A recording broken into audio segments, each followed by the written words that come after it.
May 24, 2010, 4:47 a.m. Kingston, Jamaica. 800 soldiers and 370 police officers are advancing through the dark toward a single neighborhood in their own capital city. Mortar teams locked in position, a state of emergency in force, and circling above the rooftops, an American surveillance plane that both governments will spend years swearing doesn't exist. Helicopters, armored trucks, soldiers stacking up against barricades built from junked cars and barbed wire. From above, it looks like one country invading another, and every soldier, every mortar round, every hour of that emergency traces back to one sheet of paper. An extradition request sent from Washington, naming one man. His name is Christopher Dudus Koch. Washington calls him one of the most dangerous drug lords on earth. The people behind those barricades call him president. And here's what nobody on the ground knows yet. After 4 days of fighting, after at least 73 people are dead in the official count, soldiers will kick down the final door and find that he isn't there. How does one man become so untouchable that arresting him requires an army? Why did a superpower have to force a country to invade itself? And why does this end in a way nobody saw coming? Least of all, Koch himself. West Kingston, 1963. Bulldozers grind into a slum called Bacco Wall. Zinc shacks, dirt lanes, open drains, and thousands of residents loyal to the rival party. The zinc comes down in sheets. The people go with the rubble. Officially, it's slum clearance. In practice, the state is erasing an opposition voting bloc from the map of its own capital, and on the cleared ground, it pours something Jamaica has never seen before. Tivoli Gardens. Concrete apartment blocks with running water and electric light. Finished by the mid-60s, standing in the constituency of a rising politician named Edward Seaga. The ribbon-cutting ceremonies leave one thing out. Those apartments aren't allocated to whoever needs them most. They go to loyalists, housing in exchange for votes, a fortress of guaranteed ballots poured in concrete one household at a time. This is the neighborhood Christopher Koch will be raised in. Everything he ever becomes, he learns from how it works. And it works like this. Inside Tivoli, order comes not from police. Police barely enter, but from a local strongman, a Don. He keeps the streets safe, keeps rival gunmen out, settles disputes, and on election day delivers the neighborhood as a single voting bloc. In return, the seat protects him back. Contracts flow down, votes flow up, weapons eventually flow in.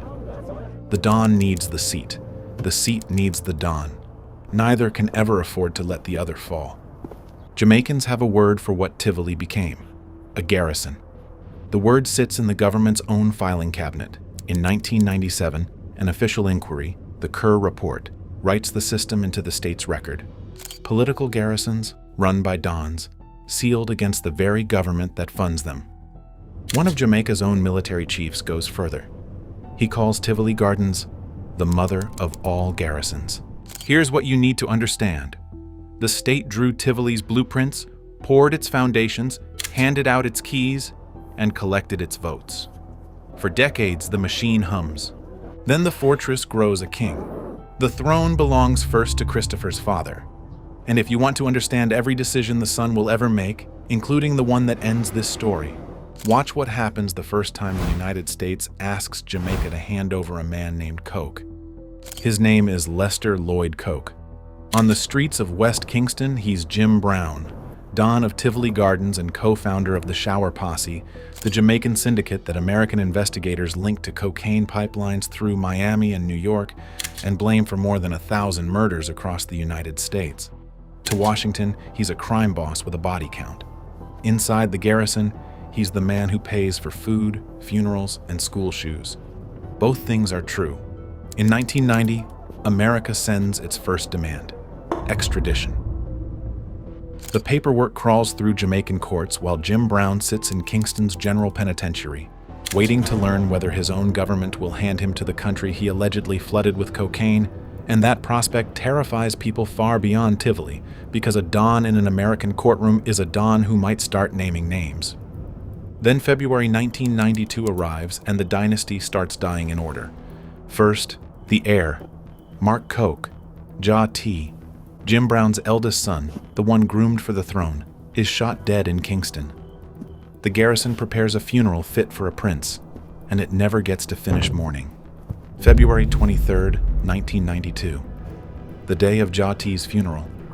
While West Kingston is still dressing for one coke burial, smoke begins curling out of Jim Brown's cell in the General Penitentiary, a cement room that by most accounts held almost nothing capable of burning, on a guarded corridor where any fire should have starved in seconds.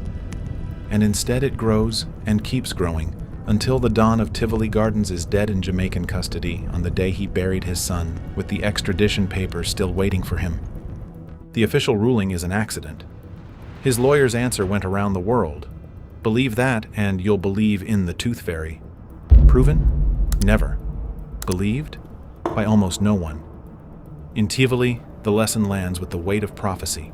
The American demand didn't just fail to take Jim Brown, it killed him, inside a Jamaican cell, under Jamaican guard. 2 coffins in 1 week, father and son. The funeral swells into something no gangster has any right to receive. Crowds reported at up to 35,000 people pour through West Kingston behind the casket, while the leader of Jamaica's opposition stands at a podium and eulogizes the dead Don as a protector of the people, a drug lord buried like a head of state, and nobody in the country finds it strange. Carrying the coffin, a quiet 22-year-old, short, soft-spoken. The younger son nobody groomed for anything, Christopher. The casket's edge digs into his shoulder. 35,000 voices roll around him. He doesn't say a word.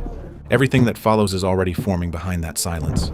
From this 1 week, he takes 2 lessons and never lets go of either. Loud kings die, his brother was loud.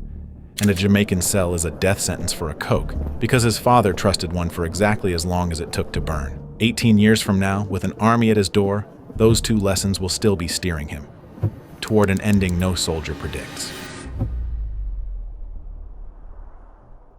The new Don of Tivoli Gardens keeps his face out of the newspapers. Through the 1990s, while flashier men die loudly, Christopher Coke, Dudus, runs his inheritance like a man allergic to attention, and what he builds in the quiet is stranger than anything his father ruled. Start with the money. Firms tied to Coke, one of them named, without a hint of irony, Incomparable Enterprise, win government contracts for construction and promotions. And by 2009, the reported value has climbed past 100 million Jamaican dollars, including a batch worth 71.75 million endorsed in August 2009. At the precise moment an American request for this man's arrest is sitting in official channels. Let that sink in. The Jamaican state was signing checks to a man the United States had already asked it to hand over.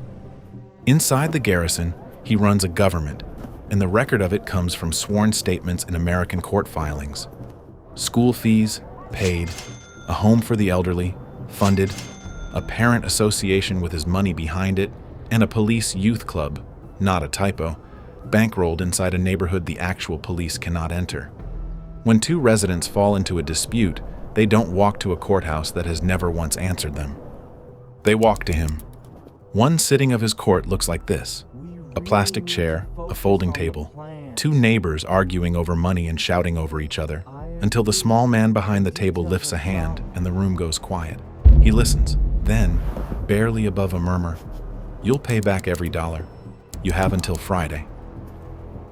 Nothing sits on that table but his folded hands, and the verdict holds anyway, because everyone in the room understands exactly what happens to people who ignore it.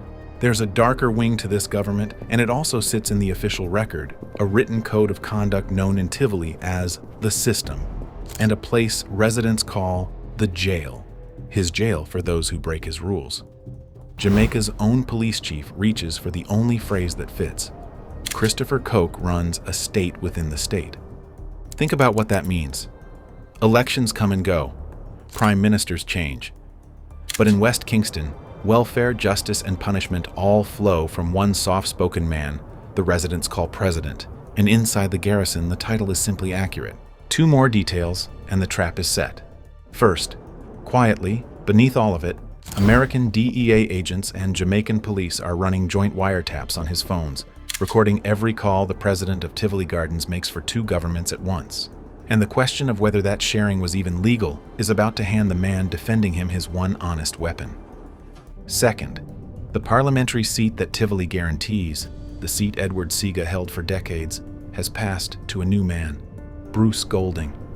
In 2007, Golding becomes Prime Minister of Jamaica, while remaining the sitting Member of Parliament for West Kingston.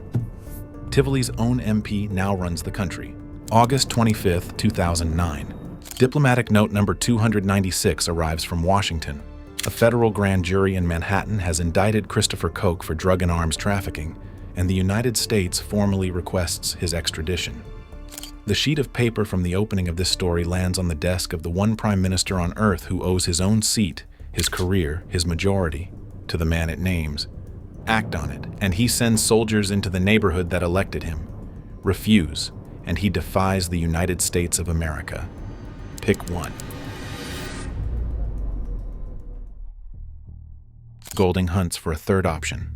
For 9 months, the most consequential sheet of paper in the Caribbean sits on his desk, and the pen stays capped, and his objection is real. That's what makes him more than a bought man protecting his Don. The American case leans on those joint wiretaps, and Golding's government argues the intercepts were gathered and shared in breach of Jamaican law, an objection a commission of inquiry will later side with. The Prime Minister shielding a drug lord and the Prime Minister defending his country's laws are, unbearably, the same man making the same argument. Meanwhile, 3 miles from that desk, the man the paper names goes right on being president, in plain sight.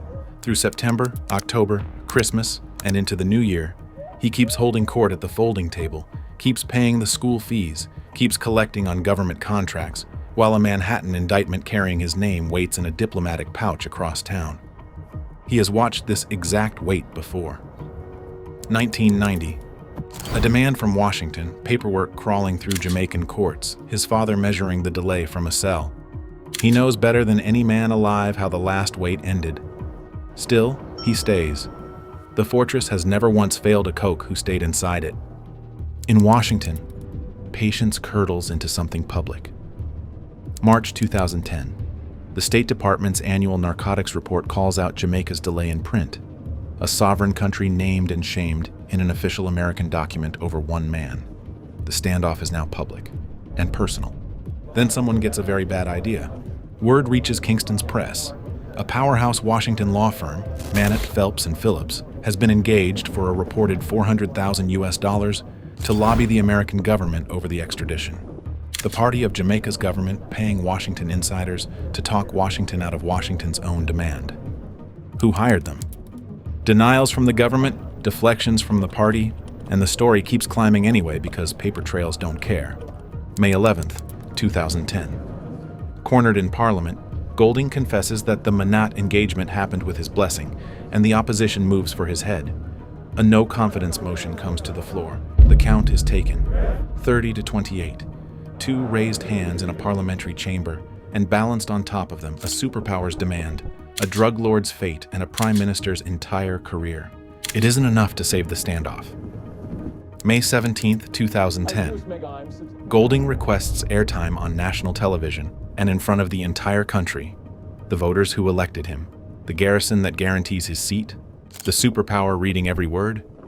He breaks, apologizing to the nation for the deception and announcing that the extradition will proceed. May 18th. In Kingston, the arrest warrant is signed. The local order that finally turns Washington's 9-month-old request into soldiers at a door. 9 months of pressure from the most powerful government on earth couldn't move that pen. A lobbying invoice that refused to stay hidden did.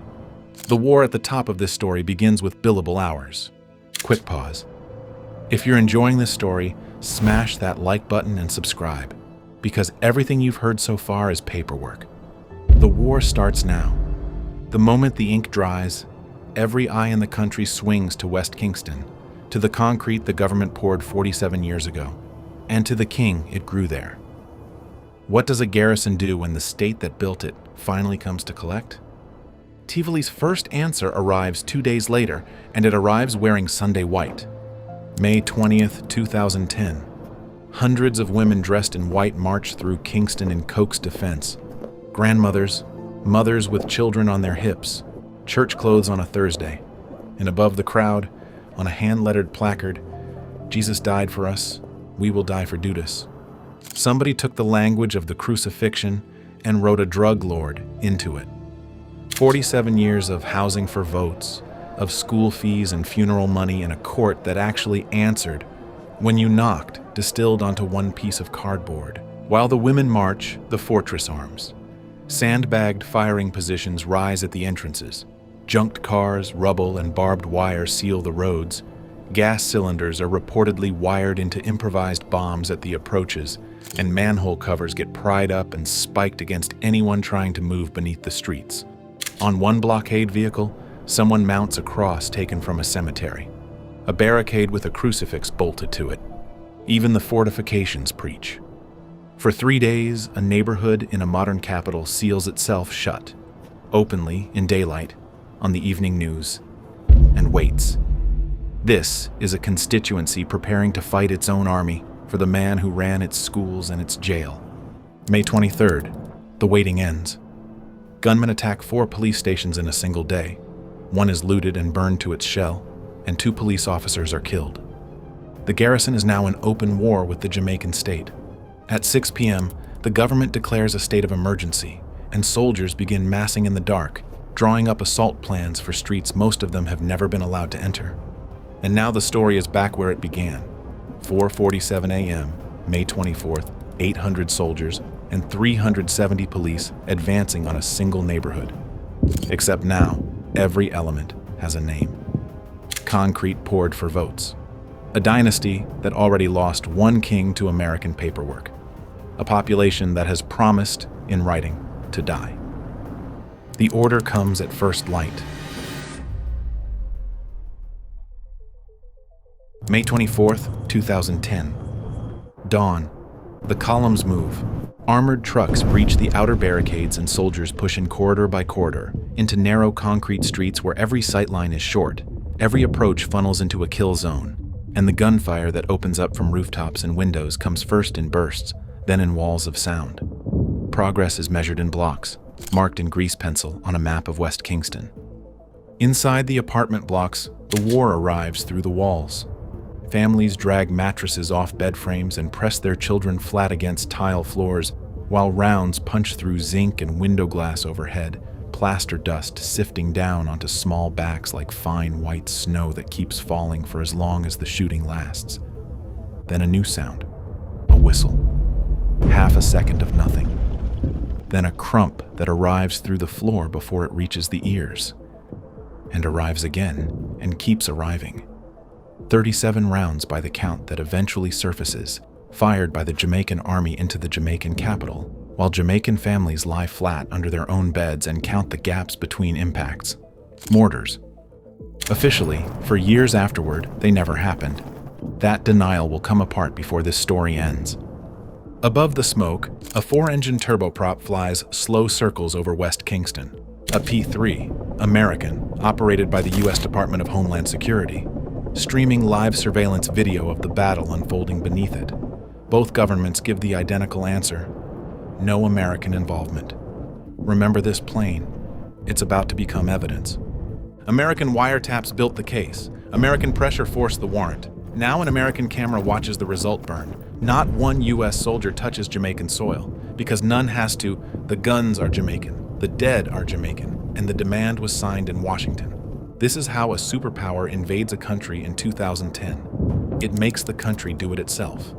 When the guns finally go quiet, the people come up off their floors and start counting.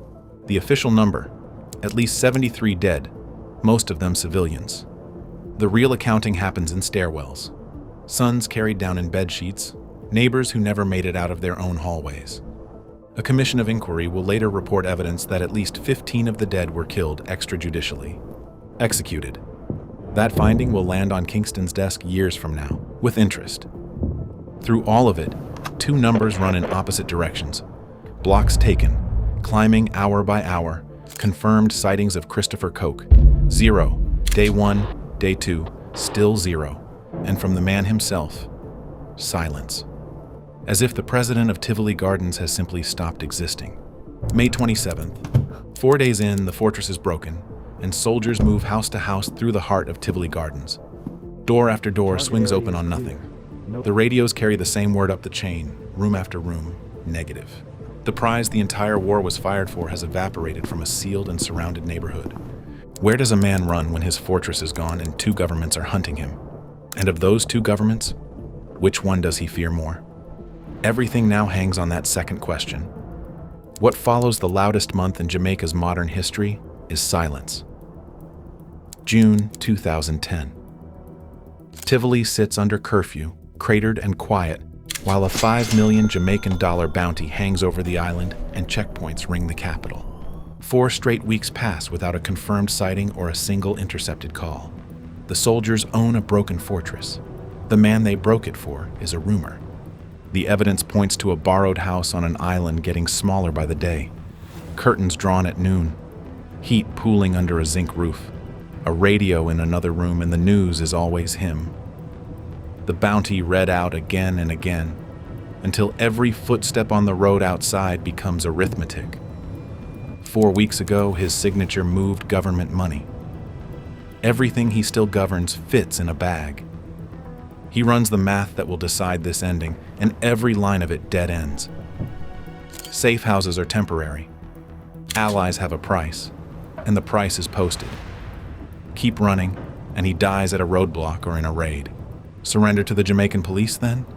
He carried his father's coffin. He knows what a Jamaican cell did to the last coke who trusted one. A fire in a room with nothing to burn, with American papers still waiting. In this family, a Jamaican cell is an inheritance. That crosses Jamaica off the list. What's left is a single building on the entire island where Jamaican police cannot reach him, where the government that just leveled his fortress holds no power at all. It flies an American flag. Somewhere in those silent weeks, he reaches for a phone. The number he dials belongs to the last man any manhunt would watch. June 22, 2010. A second state of emergency snaps into force, this time in the parish next door. The trackers have a scent. He's moving. So is the ending. 4 p.m. A checkpoint on Mandela Highway, the main road toward Kingston. A car slows. Routine stop, routine questions, officers leaning in. And behind the wheel sits the man who answered that phone call, a face half the country recognizes, Reverend Al Miller, one of the most famous preachers in Jamaica. Beside him, a passenger, a black baseball cap. Beneath the cap, a fake afro wig. On his face, women's spectacles. In the car, a spare wig, pink. That is the entire disguise standing between the most wanted man in the hemisphere and the rest of his life. Under the costume, Christopher Dudus Coke, president of Tivoli Gardens. The man 73 people died over, taken at a traffic stop without a single shot fired. A month ago, this man's name stopped a country. His neighborhood absorbed mortar fire rather than give him up. Women in church white carried his name through Kingston, rewritten as scripture. Now he's a quiet passenger in a pastor's car, sweating under a novelty wig, hoping to survive the drive. One question is still open. Where was the car going? His destination, according to the Reverend, an account the police chief treated as fact, was the United States Embassy. The request he'd made of his preacher boils down to one sentence. Take me to the Americans, not the police, the embassy. Because again, by the Reverend's account, he did not trust the Jamaican police to keep him alive long enough to face a judge. The man Washington called one of the most dangerous drug lords on earth, the man a superpower spent 9 months of pressure and 1 outsourced war to capture, ran toward his hunter. His father's burning cell had taught him the true ranking of the 2 states fighting over him. Jamaica could kill him, and only America could hold him. 2 days later, June 24th, he stands in a Kingston courtroom and waives his right to fight extradition. The fight his prime minister spent 9 months and a government's credibility waging on his behalf. His reason, in his own words, it is in the best interest of my family, the community of Western Kingston, and above all, Jamaica. At 2:05 p.m., an unmarked plane lifts off for New York with Christopher Coke aboard. Minutes after his signature, his assets are frozen. The plane climbs out over the Caribbean and shrinks to a dot. America has its man. Now the bill arrives in Kingston. New York collects first. August 31st, 2011. In a Manhattan federal courtroom, Christopher Coke pleads guilty. No trial, no testimony, no names named, quiet to the last. Kingston pays next. September 25, 2011. Bruce Golding goes on national television one final time and announces his resignation, tying it to the affair that consumed him. The MP for Tivoli Gardens, undone by Tivoli's king. Within months, he is out of office entirely. June 8, 2012.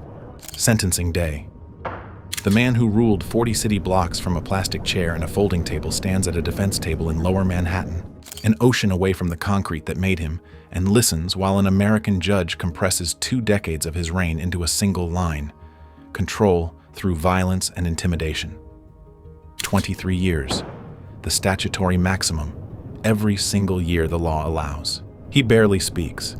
Then marshals walk him out through a side door, and the president of Tivoli Gardens becomes a number in the American system he chose over his own. Then the receipts come due in Kingston, every denial this story has planted. The Commission of Inquiry examines the wiretaps and finds the sharing unlawful. Golding's original objection, vindicated years too late to save him or anyone else. The same commission reports evidence of at least 15 extrajudicial killings by the security forces. The mortars the Army spent years denying? Confirmed. 37 rounds fired into the Capitol, and the American plane, the one both capitals spent years swearing out of existence? Admitted. Real. A Homeland Security P-3 flying slow circles above the assault, streaming the battle live to the government whose paperwork started it. The admission comes late, long after the funerals. But it comes, and it rewrites May 24th. While Washington denied any American presence, American cameras were watching West Kingston burn in real time. In 2017, the Jamaican state formally apologizes to the residents of Tivoli Gardens, and compensation follows: $190.4 million Jamaican dollars paid to 418 people. The state paying damages to the fortress the state built. 54 years after the bulldozers rolled in Tobacco Wall, the circle closes in a compensation check. Add up what Diplomatic Note 296 actually bought. A 4-day war, 73 bodies in the official count, a prime minister's career, a $190.4 million apology signed by the same state that fired the shells. In exchange, 1 prisoner on 1 unmarked plane. So who won? Walk through West Kingston today and the answer is poured under your feet. No indictment ever named the garrison system. Manhattan tried a man. The commission examined an operation. The machine that raised back a wall and traded homes for votes went back to work. Dons still hold territory across Kingston. Tivoli has been rebuilt. Fresh concrete over the mortar craters. Apartments standing exactly where the state first learned to trade housing for ballots. And the king himself? In 2024, a federal court trims his sentence, even while calling his conduct particularly brutal. Federal prison records now list a projected release date for Christopher Michael Koch, January 29, 2028. When that door opens, he walks back to the country he named last and loudest in his surrender. Above all, Jamaica. Back to a rebuilt garrison that once wrote him into scripture. The machine is still standing. The machine will be waiting. To arrest one man, a country had to invade itself. And the only door he trusted belonged to his enemy. And still, Dudus lost. He ran out of moves, and the best move left was an American cell. Exactly one drug lord in history faced the full weight of the United States and actually beat it. If you want to see how that's even possible, watch the story of the only drug lord who outsmarted the US. It's next.